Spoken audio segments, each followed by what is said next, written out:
And we are not in Somalia, where there are no courts. We are in Kenya, Your Honor, where the people of Kenya enacted a constitution which obligates the DPP and the police to follow the law.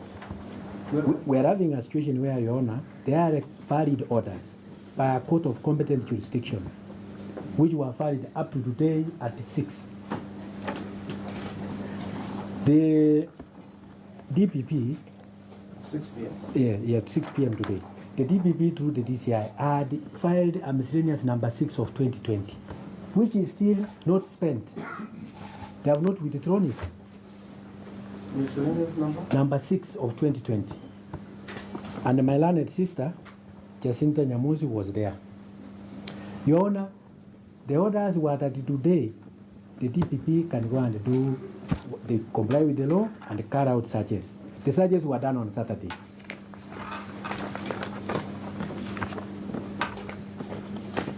Which was an ambush and a bad faith.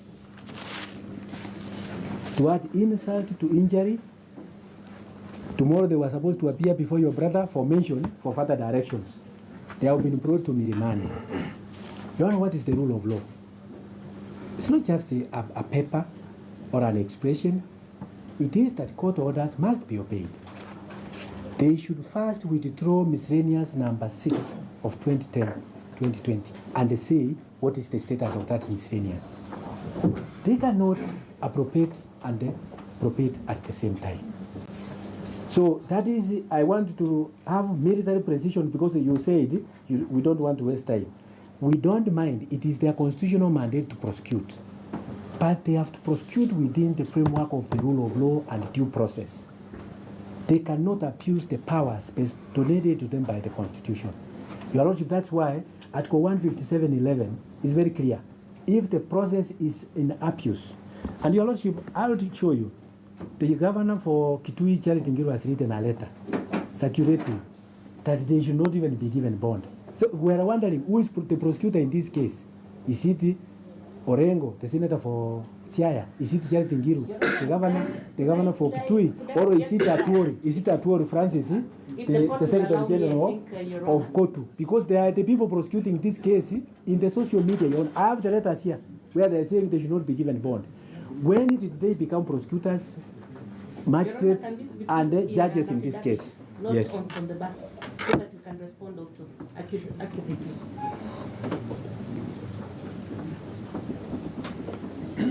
Your Honor, we want a direction, a guidance on that issue, strictly. There is a lot of political interference in this case, particularly meant to implicate the deputy president, who is not in the charge sheet. What I was saying yes. And we want them to come out clear. If this is to harass the deputy president, let them state it categorically. What I'm saying? Yes. I said, what did I say? Yes. I'm not seeing those letters. Okay.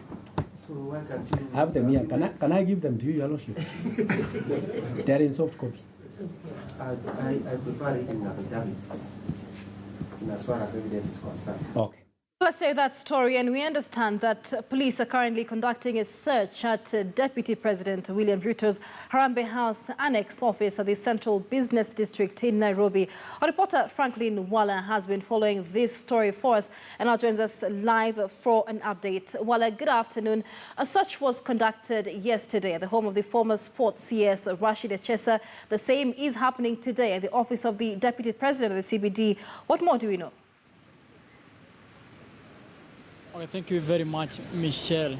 Detectives from the Serious Crimes Unit at the DCI headquarters are currently conducting a search at the Deputy President's office, that is alongside Harambee Avenue, famously known to be the Annex.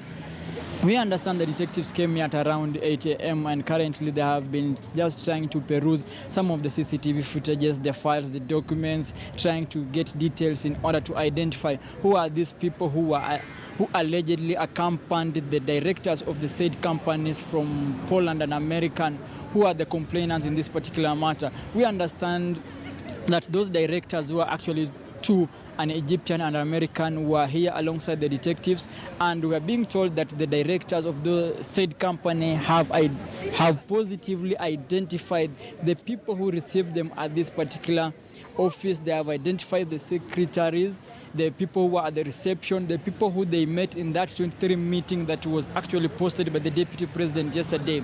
The detectives among those, the directors of those companies have left this office, and right now they are at the DOD.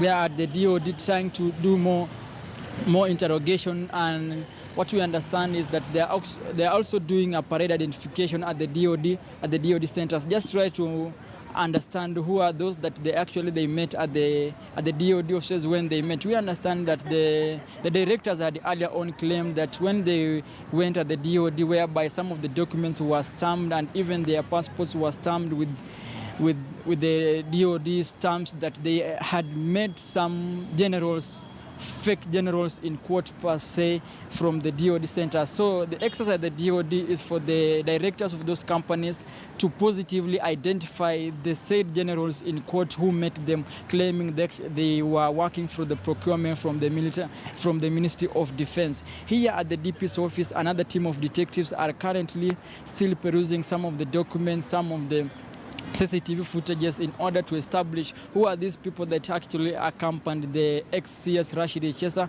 when he came to this office on the day he was arrested. And Franklin, even as we wait for detectives to calm the area, speak to us a little more about the court case. We saw this morning the former sports CS Echesa being taken to court, but his legal team there having an issue, the miscellaneous application filed at the JKA law courts earlier today. Bring us up to speed with the latest on that.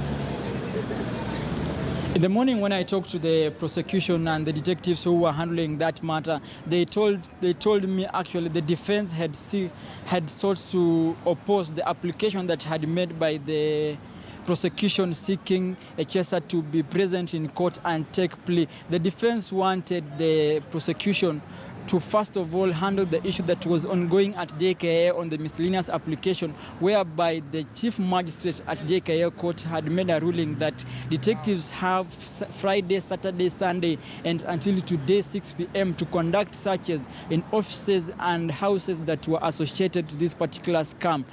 But detectives who were handling that case today morning rushed to Milimani High Court, whereby they were ready to present Echesa in court for plea taking. The defense opposed that, saying that the prosecution should come out clear in order to make them understand that the matter that was ongoing at the JKA court has been settled. Then the next step will be guided from the ruling that will be made by the magistrate who had made the previous ruling at JKA. But I understand that matter is still right now at the Milimani High Court, whereby by the end of the day we will get to know if at all Rashid has taken the plea, or maybe if there will be any other thing. But the investigation is still ongoing. At the DOD, we have a team of detectives. At the Deputy President's office, we have a team of detectives who are trying to compile anything that actually can help them come to conclusion in regard to this matter. Well, 12 charges have so far been filed against the former CS and 3 others. Our reporter Franklin Wala there will bring us up to date with the very latest. Meanwhile, Deputy President William Ruto remains on the spot over the 39 billion shillings military arms deal saga.